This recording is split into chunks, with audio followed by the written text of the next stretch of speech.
To the latest on the coronavirus emergency, nearly 59 million Americans received at least one dose of the vaccine so far.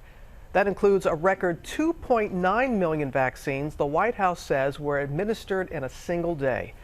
Victor Oquendo is in Miami Beach with more on those new concerns about spring break and a risk of resurgence. Good morning, Victor. Good morning, Robin. Between spring break and bike week in Daytona Beach, Florida is set for another busy and crowded week. In Atlanta, they're coming off NBA All-Star Weekend. These large and potentially dangerous events have health experts concerned. Overnight, Atlanta police out in full force after scenes like this. Large crowds partying over NBA All-Star Weekend, flocking to the city even though the game was closed to the public. And in Florida, concerns growing as spring breakers flood the state. Bars filling up as the busy tourist season takes hold, many behaving as if the pandemic is already over. So it kind of gives us a sense of back to normalcy. While in Daytona, hundreds of thousands of bikers expected to roll into the city this week for their annual celebration. One expert calling the situation, quote, a perfect storm.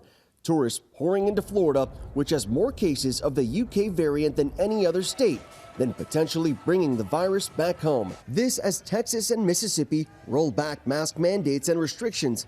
Texas's mask order set to end Wednesday, raising concerns in Houston, where so-called mask-off parties are reportedly being planned. We are not the dumping ground for events that will put Texans in danger and cause people to lose their lives. You simply do not celebrate a fumble in the end zone. Health experts warning reckless behavior, right as so many are on the cusp of getting the vaccine, could cost lives. Given how close we are to the finish line, anybody who gets infected today and dies in 3 or 4 weeks is somebody who would have gotten vaccinated a month from now. This is why it's urgent to just keep going for a little bit longer. Drug companies continue working on their own treatments for the coronavirus.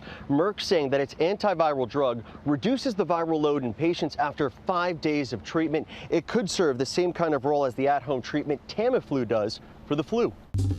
Well, hey there, GMA fans. Robin Roberts here. Thanks for checking out our YouTube channel. Lots of great stuff here. So go on, click the subscribe button right over here to get more of awesome videos and content from GMA every day, anytime.